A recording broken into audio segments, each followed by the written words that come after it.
अस्सलामुअलैकुम बिस्मिल्लाहिर्रहमानिर्रहीम। Dear class 11 और 12 के स्टूडेंट जो फेडरल बोर्ड में पेपर देने जा रहे हैं, आज 12 अप्रैल है और अभी तक फेडरल बोर्ड की वेबसाइट पे डेट शीट अपलोड नहीं हुई। स्टूडेंट भी परेशान हैं, पेरेंट्स भी परेशान हैं और टीचर्स भी परेशान हैं। ऐसा पहले कभी नहीं हुआ कि एग्जाम में जस्ट 18 डेज रह गए हों और अभी तक डेट शीट का कोई ना पता हो। इस परेशानी में स्टूडेंट क्या सोच रहा है? क्या डेट शीट जो है मजीद डिले होगी?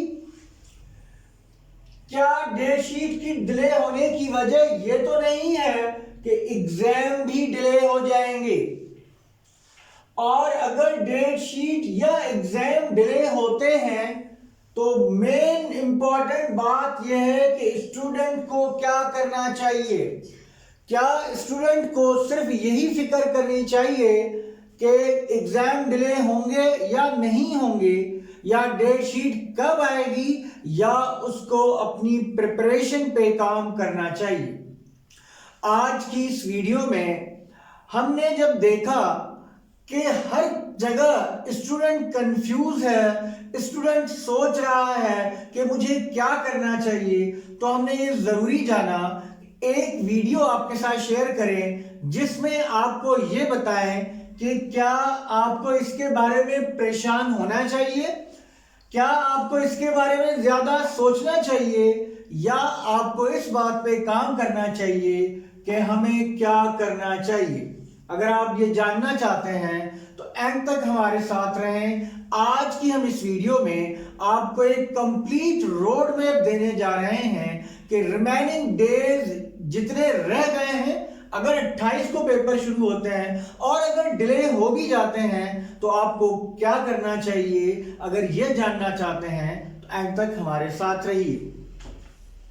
में आप देख सकते हैं कि फेडरल बोर्ड की वेबसाइट में जैसे ही अब आपकी डेट शीट अपलोड होगी, सबसे पहले यहाँ पर आपको नज़र आएगी। तो आप देखें कि और टॉप पर नज़र आएगी क्योंकि वो न्यू इनका कंटेंट होगा। तो अभी तक कोई ऐसी अपडेट जो है वो फेडरल बोर्ड की वेबसाइट पे नहीं आई। हो सकता है कोई भी एडमिनिस्ट्रेटिव इशू हो सकता है, कोई और इशू हो सकता है मंडे तक जो है अपलोड हो जाए, या मंडे तक जो भी सिचुएशन हो वो क्लियर हो जाए। हम आपको ये गाइड करना चाहेंगे कि 28 अप्रैल को होने वाले पेपर 28 को ही शुरू होंगे या हफ्ता 10 दिन के बाद शुरू होंगे। अगर आप इस सोचने पर अपना टाइम जाया कर रहे हैं तो हम आपको ये एडवाइस देंगे कि ऐसा मत कीजिए। देखिए, कुछ बातें रियलिटी हैं और वो रियलिटी क्या है? पेपर 100% कंफर्म है कि होंगे। हो सकता है 5 दिन लेट हो सकता है 10 दिन लेट हो सकता है सेम डेट को स्टार्ट हो जाए जो पहले से अनाउंस हुई है। सिलेबस, क्या पेपर लेट होने से या डेट शीट लेट अनाउंस होने से सिलेबस पे कोई फर्क पड़ेगा? बिल्कुल भी नहीं पड़ेगा। सिलेबस सेम रहेगा, एसएलओज वही रहेंगे, चाहे आप क्लास 11 के स्टूडेंट हैं चाहे आप क्लास 12 के स्टूडेंट हैं, आपके एसएलओ सेम रहेंगे। इसका मतलब यह है कि आपको उन्हीं एसएलओ में से प्रिपरेशन करनी होगी। पास पेपर्स जो कि प्रिपरेशन के लिए, स्पेशली एसएलओ बेस्ड एग्जाम में प्रिपरेशन के लिए बहुत इंपॉर्टेंट है कि आप पास पेपर्स की हेल्प लें। कैसे? इसकी आज हम आपको कंप्लीट गाइडलाइन देंगे क्लास 11 को भी और क्लास 12 को भी कि मैथमेटिक्स के लिए पास पेपर्स को आप कैसे यूज कर सकते हैं। 100% वैलिड है, आज भी वैलिड है। और अगर आप समझते हैं कि ये सारी चीजें रियलिटीज हैं तो सबसे बड़ी रियलिटी यह है कि आपको अब बहुत सीरियस होके प्रिपरेशन स्टार्ट कर देनी चाहिए। आप हो सकता है खुद भी कर रहे हो। एक रोड मैप हम भी आपके साथ शेयर कर रहे हैं। अगर आप खुद अभी तक प्रिपरेशन नहीं स्टार्ट की तो आप हमारे साथ उस रोड मैप में शामिल हो सकते हैं। वो रोड मैप क्या है? क्योंकि हर स्टूडेंट जो है वो अभी इस वक्त मुख्तलिफ स्टेज पर है। कुछ स्टूडेंट ने सारा कंटेंट कवर कर लिया है, सारे एसएलओस कवर कर लिए हैं, लेकिन वो भी परेशान है। इसलिए वो परेशान इसलिए है कि अगर एसएलओ बेस्ड क्वेश्चन आ गया तो वो क्या करेगा, क्योंकि उसने जो प्रिपरेशन की है वो तो सारी की सारी टेक्स्ट बुक से की है। उसने जो टेस्ट दिए हैं, उसने जो एग्जाम दिए हैं, चाहे किसी इदारे में दिए हैं या कहीं और प्राइवेट जगह पर दिए हैं, वो सारे के सारे टेस्ट बुक में से मिलते रहे हैं। तो वो कंफ्यूज इस बात पे है कि अगर पेपर जो है वो एसएलओ बेस्ड क्वेश्चंस आए तो वो क्या करेगा। उसके लिए भी हमारे पास एक प्लानिंग है। दूसरा स्टूडेंट वो है जिसने 50 कंटेंट कवर किया है, 50% कंटेंट कवर नहीं किया। वो परेशान है कि जो कवर किया है उसको रिवाइज करे या जो कवर नहीं किया उसको करना चाहिए। पहले उसे क्या करना चाहिए, इसलिए वो भी सोचो विचार का शिकार है। तीसरे स्टूडेंट वो हैं जिन्होंने इंटर के बाद कोई और स्टडी के अलावा किसी और शोबे को चुनना है। उनका टारगेट अब ये है कि किसी तरह से मैथमेटिक्स का पेपर क्लियर कर लिया जाए, किसी तरह से पास हुआ जाए, क्योंकि अब वो सिस्टम भी नहीं है कि कोई 4-8 सवालों का रट्टा लगा लो, वही सवाल आएंगे और आप एग्जाम में वो सवाल करके तो पेपर पास कर लें। अब तो एसएलओ बेस्ड क्वेश्चन आते हैं, तो एसएलओ बेस्ड क्वेश्चन में वो स्टूडेंट क्या करें जिनको सिर्फ पास होना है। हमने तीनों स्टूडेंट्स के लिए डिफरेंट प्लान्स रखे हैं। वो स्टूडेंट जो 40+ हासिल करना चाहते हैं उनको इस सिनेरियो में क्या करना चाहिए। वो स्टूडेंट जो अच्छे नंबर लेना चाहते हैं, 60 से 70 की रेंज में जाना चाहते हैं, उनको इस सिनेरियो में क्या करना चाहिए। और वो स्टूडेंट जो एक्सेलेंट पोजीशन लेना चाहते हैं, 85+ लेना चाहते हैं, किसी बहुत अच्छी यूनिवर्सिटी में अपने एडमिशन को सिक्योर करने के लिए 450+ नंबर्स का उन्होंने टारगेट बनाया हुआ है, उनको क्या करना चाहिए। अगर आप ये तीनों स्ट्रेटजीज देखना चाहते हैं तो हम इन पर क्लास 11 के लिए एक अलग वीडियो जिसमें हम चैप्टर वाइज आपको बताएंगे कि कौन से टॉपिक पे आप ज्यादा फोकस करें। हम क्लास 11 और 12 के लिए एक वीडियो ऑलरेडी बना चुके हैं जिसमें हम ये बता चुके हैं कि आपके हर चैप्टर के कौन कौन से टॉपिक कितने इंपॉर्टेंट हैं। अब इसमें हम नया क्या आपके साथ शेयर करेंगे, कौन सा रोड मैप शेयर करेंगे। इसमें हम आपको ये बताएंगे कि अगर आप सिर्फ पास होना चाहते हैं तो उन टॉपिक्स में से कौन से टॉपिक को फोकस करें और उनकी तैयारी कैसे करें। ये इंपॉर्टेंट बात है जो हम आपके साथ शेयर करेंगे इस वीडियो में। पहले बात करते हैं उन स्टूडेंट की जो एग्जाम को जस्ट पास करना चाहते हैं। अगर आप एग्जाम को जस्ट पास करना चाहते हैं इसका मतलब है कि आप 40+ नंबर हासिल करना चाहते हैं। कौन सी वो स्ट्रेटेजी होगी जिसको आप फॉलो करके 40+ हासिल कर सकते हैं। देखिए अक्सर मैंने देखा है कि स्टूडेंट को बताया जाता है कि आप ये पहले 2 चैप्टर कर लो या फला 3 चैप्टर कर लो तो आप पास हो जाओगे। देखिए बेटा ये उस वक्त स्ट्रेटेजी यूजफुल थी जब आपके टेक्स्ट बुक से एज इट इज क्वेश्चंस आते थे। अब ये स्ट्रेटेजी मेरे हिसाब से यूजफुल नहीं है। तो अब क्या करना चाहिए हमारे ख्याल से। देखिए पास होने का मतलब यह है अगर आप 2 कोई लॉन्ग प्रिपेयर कर लेते हैं, 2 लॉन्ग का मतलब है 16 नंबर आप हासिल कर सकते हैं। अगर आप कोई 4 से 5 शॉर्ट क्वेश्चंस प्रिपेयर कर लेते हैं, 4 मार्क्स का एक क्वेश्चन होता है, ये 8 मार्क्स का होता है, ये 4 मार्क्स का, तो 20 मार्क्स ये हो गए, ये मिला के 36 मार्क्स हो गए। 20 मार्क्स के ऑब्जेक्टिव हैं। अगर ऑब्जेक्टिव्स में से आप 10 मार्क्स हासिल कर लेते हैं तो 10 + 36 46 मार्क्स आप हासिल कर सकते हैं। अब सवाल यह है कि लॉन्ग कौन से 2 करें, 5 शॉर्ट कौन से करें, और ऑब्जेक्टिव जब आप ये करेंगे तो ऑटोमेटिकली कुछ ऑब्जेक्टिव आपके हो जाएंगे जिनमें से आप 8-10 नंबर हासिल कर सकते हैं। अब इंपॉर्टेंट बात यह है कि हम जो आपको बताएंगे, जब हम आपके साथ पास्ट पेपर्स शेयर करेंगे, अब फॉर एग्जांपल चैप्टर 1 है, चैप्टर 2 है, हम चैप्टर 1 और 2 के लॉन्ग क्वेश्चन जो पास्ट पेपर्स में आ चुके हैं वो आपके साथ शेयर करेंगे। उनका जो सॉल्यूशन का थिंकिंग प्रोसेस है वो आपको बताएंगे कि किस तरह से आपने इन क्वेश्चंस को सॉल्व करना है।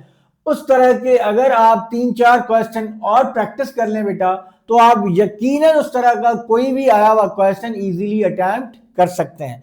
तो आप कोई 2 या 3 ऐसे लॉन्ग क्वेश्चंस के टॉपिक पकड़ेंगे जिन पे आप मुकम्मल फोकस करेंगे और उससे रिलेटेड उन पास्ट पेपर्स के क्वेश्चन से रिलेटेड 3-4 क्वेश्चन जब आप कर लेंगे तो आप आसानी से उस तरह का आया हुआ कोई भी सवाल सॉल्व कर सकते हैं।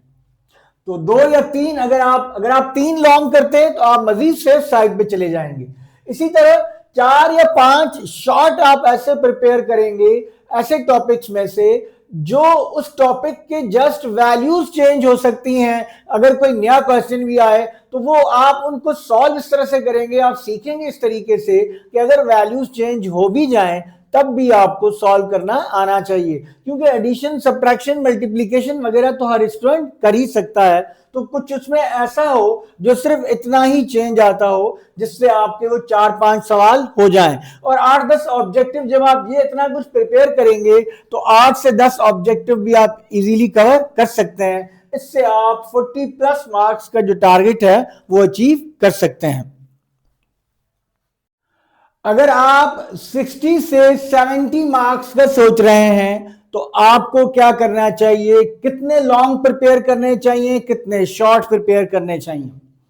देखिए, अगर आप 60 से 70 मार्क्स का सोच रहे हैं इसका मतलब यह है कि आपने 50% सिलेबस पहले से कवर किया हुआ है और 50% या 40% सिलेबस आपका रहता है। तो पहला काम तो ये करें कि जो आपने 50% सिलेबस कवर किया है वो हम चैप्टर वाइज आपको बताएंगे। अगर आप क्लास 11 में हैं तब भी, अगर आप क्लास 12 में हैं तब भी, कि आप चैप्टर 1, चैप्टर 2 का कौन सा कंटेंट जो बहुत इंपॉर्टेंट है, लॉन्ग के लिए बहुत इंपॉर्टेंट है, आप उस पर फोकस करो। उससे रिलेटेड पास्ट पेपर्स 2-3 क्वेश्चंस हम आपको करवाएंगे और फिर आपको बताएंगे कि इसके डिफरेंट क्वेश्चंस की आप प्रैक्टिस कैसे करें। अगर आप कम से कम 4 लॉन्ग प्रिपेयर कर लेते हैं और 7 से 8 जो है आप शॉर्ट क्वेश्चंस प्रिपेयर कर लेते हैं तो 32 मार्क्स आप लॉन्ग पे ले सकते हैं। और अगर आप 8 पे 32 मार्क्स आप शॉर्ट पे ले सकते हैं तो 64 ये हो गए। और अगर आप 12 ऑब्जेक्टिव के इंक्लूड कर दें तो आप 70+ मार्क्स पे इजीली पहुंच सकते हैं। तो आपकी प्रिपरेशन के लिए लॉन्ग के जो टॉपिक्स हैं वो बहुत क्लियर है। क्लास 11 में भी, क्लास 12 में भी 8 से 10 ऐसे टॉपिक्स हैं जिनमें से लॉन्ग क्वेश्चन हमेशा अपेयर होता ही होता है। तो अगर आप उन टॉपिक के कॉन्सेप्ट को अच्छी तरह समझ लें, उससे रिलेटेड 2-3 क्वेश्चंस तो हम आपके साथ यहाँ बोर्ड पे शेयर करेंगे, उनका थिंकिंग प्रोसेस शेयर करेंगे। अगर वो आप हमारे साथ करते हैं तो देन आपके वो 4 क्वेश्चंस लॉन्ग के, और जब आप लॉन्ग प्रिपेयर कर रहे होते हैं तो ऑटोमेटिकली कुछ शॉर्ट भी प्रिपेयर हो जाते हैं, क्योंकि कुछ लॉन्ग और शॉर्ट ऐसे होते हैं जो सेम टॉपिक में से अपेयर होते हैं। या अगर नहीं तो कुछ शॉर्ट पे आप टॉपिक्स जो मखसूस टॉपिक्स हैं उनको करके तो आप इजीली जो है वो 70+ मार्क्स पे पहुंच सकते हैं। हम जो ये आपको कह रहे हैं कि पास पेपर्स का हम किस तरीके से आपके साथ उसको शेयर करेंगे, हम करेंगे ये कि पास पेपर्स के क्वेश्चंस फॉर एग्जांपल हम चैप्टर वाइज पिक करेंगे। चैप्टर 1 से रिलेटेड पास पेपर्स के कौन से क्वेश्चंस हैं और वो जो टॉपिक्स हैं वो कौन से हैं और उनमें से कौन सा टॉपिक कितना इंपॉर्टेंट है उसको बताते हुए वो क्वेश्चंस आपके सामने सॉल्व करेंगे और साथ उससे रिलेटेड किस तरह के क्वेश्चंस आ सकते हैं वो आपके साथ शेयर करेंगे और आपको ये भी बताएंगे इनकी प्रैक्टिस के लिए आप कहां से किस तरह के क्वेश्चंस लें, उनकी प्रैक्टिस करें ताकि उस तरह का कोई भी सवाल आपके पास आए तो आप इजीली सॉल्व कर सकते हो। ये हम जो है वो हर क्लास 11 के लिए भी और क्लास 12 के लिए भी चैप्टर वाइज पास क्वेश्चंस को कलेक्ट करके हम वीडियोस बनाएंगे और वो वीडियो आपके साथ शेयर करेंगे। अगर कोई ऐसा कॉन्सेप्ट हुआ जो पास पेपर्स करने के बावजूद रहता हुआ, तो उसकी अलग से एक वीडियो आपके साथ शेयर करेंगे। अब हम उन स्टूडेंट की बात करेंगे जिन्होंने पूरा साल पढ़ा भी है, जिन्होंने पूरा साल टेस्ट भी दिए हैं, जो कॉलेज भी गए हैं, जो मुख्तलिफ प्राइवेट प्लेसेस पे भी गए हैं, वहां पर भी उन्होंने पढ़ा है और प्रॉपर टाइम भी लगाया है, लेकिन उसके बावजूद परेशान हैं। बेटा आपको अब जरूरत जो है, सबसे ज्यादा जरूरत जो है वो कॉन्फिडेंस की है। अपने ऊपर यकीन रखिए, जो कुछ आपने सीखा है उसके ऊपर यकीन रखिए। हाँ, कुछ बातें जो हम आपको बताना चाहेंगे कि आप कुछ कॉमन मिस्टेक्स करते हैं। देखिए कभी कभी हम ज्यादा सोचने की वजह से और ज्यादा हर वक्त नंबर्स की परेशानी की वजह से भी हम परेशानी का शिकार हो जाते हैं, और जब हम पजल होते हैं पेपर के दौरान तो हम फिर वो कैलकुलेशन मिस्टेक्स करना शुरू कर देते हैं, जिनको आपने अवॉइड करना है। सबसे पहले पुरसुकून होना है, सबसे पहले अपने आप को यकीन दिलाना है कि हमने पूरा साल पढ़ा है, अब हमें परेशानी की जरूरत नहीं है। एसएलओ बेस्ड क्वेश्चन में कोई बहुत बड़ा मसला नहीं होता, कोई रॉकेट साइंस नहीं होती, ना आपसे कोई रॉकेट बनाने की तरकीब पूछी जाती है। वही सिलेबस जो आपने पढ़ा है उसी में थोड़ा प्लस माइनस होता है, और आपको या फिर कुछ इस तरह का होता है जो आपने सीखा है उसी सीखे में को कहीं रियल सिचुएशन में अप्लाई करके आपसे सवाल पूछा जाता है। तो अगर आप थोड़ा सा गौर फिक्र करेंगे तो आपका मसला हल हो जाएगा। और अगर कहीं कमी बेशी है तो जब हम आपके साथ पास पेपर्स शेयर करें, आप उनको जरूर देखिए, आप उनका थिंकिंग प्रोसेस जरा गौर से देखिए, तो देन आप आसानी से कोई डिफरेंट आया हुआ क्वेश्चन सॉल्व करने के अपने आप को 100% कॉन्फिडेंस हो जाएंगे कि आप इजीली कर सकते हैं। आप कोई भी कंटेंट बेटा मिस नहीं करेंगे, क्योंकि आप पहले ही कर चुके हैं। आप जो हमने आपको इंपॉर्टेंट पार्ट्स टॉपिक्स बताए हैं शॉर्ट के लिए, वो सारे आप करेंगे, लॉन्ग के लिए वो सारे आप करेंगे। शॉर्ट और लॉन्ग को जब हम प्रिपेयर करते हैं और प्लस रिव्यू एक्सरसाइजेस के एमसीक्यूज के जब आप प्रिपेयर करते हैं, तो एमसीक्यू वाला जो सेक्शन है 95% प्लस आपका वैसे ही कवर हो जाता है। तो आप ऑलरेडी प्रिपेयर हैं, जस्ट अपने आप को कॉन्फिडेंस दिलाइए, जस्ट थोड़ी सी प्रैक्टिस बढ़ा दीजिए और प्रैक्टिस सेंस के साथ कीजिए, तो आपको कोई मसला नहीं होने वाला। एक बात बेटा हम आपको बहुत क्लियरली बता दें, हम ये ज्यादातर वीडियोस सिर्फ व्यूज के लिए बिल्कुल भी नहीं करते, ना हम ये चाह रहे हैं कि आपको जस्ट 15 मिनट के लिए एंगेज किया जाए और फिर बस बात खत्म, हमारा काम हो गया आपका भी काम हो गया। अगर ऐसा है तो हम आपसे माजरत चाहेंगे, बेशक आप हमें हमारे इस काम को ना देखें, क्योंकि मेहनत के बगैर कोई हल नहीं है।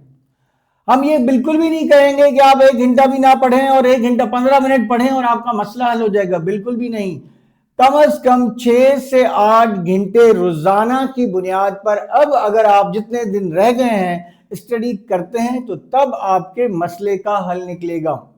इवन अगर आप पास भी होना चाहते हैं, अगर आप 40+ भी लेना चाहते हैं बेटा, फिर भी 6+ आवर्स जरूरी है कि आप मेक श्योर करें कि आप फुल फोकस होकर 6 से 8 घंटे रोजाना की बुनियाद पे स्टडी करते हैं। अगर आप ये सब 6 से 8 घंटे का प्रॉमिस अगर आप हमसे करते हैं, तो हम अपनी तरफ से पूरी कोशिश करेंगे कि आपको इस तरह से गाइड किया जाए और पास पेपर्स के जो वीडियोस हैं वो इस तरह से डिजाइन की जाएं चैप्टर वाइज, ताकि आप आराम से कॉन्फिडेंट होकर एटलीस्ट मैथमेटिक्स का क्लास 11 या क्लास 12 का पेपर अटेम्प्ट कर सकें। आखिरी बात जो आपसे करनी है वो यह है बेटा, अभी से आप अपनी प्रिपरेशन स्टार्ट कर दें। डेट शीट कब आएगी, एग्जाम डिले होंगे या नहीं होंगे, इस बात को सोचना और इस बात को देखना बिल्कुल खत्म कर दीजिए। तैयारी शुरू करें।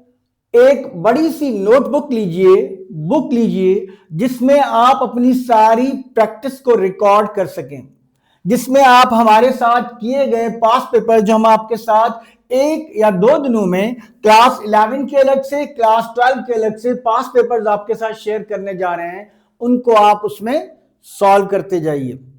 हम अपना काम करने की कोशिश करेंगे, आप अपना काम करने की कोशिश कीजिएगा। इंशाल्लाह कोई भी मेहनत, हमारा इस बात पे यकीन है, चाहे वो मेहनत हमारी हो चाहे वो मेहनत आपकी हो, हमारा इस बात पे यकीन है कि कोई भी मेहनत अल्लाह ताला रायगा नहीं करता। तो अगर आप हमारे साथ इस प्लान को समझते हैं कि हम इसको आपके साथ अच्छे तरीके से एग्जीक्यूट करेंगे, तो हमारी वीडियो को खुद भी देखिए और वो सीरियस स्टूडेंट जो वाकई सीखना चाह रहे हैं, जो अपने एग्जाम की प्रिपरेशन करना चाह रहे हैं, उनके साथ शेयर कीजिए। अल्लाह ताला आपको और हमें कामयाब करे। नेक्स्ट वीडियो तक के लिए अल्लाह हाफिज।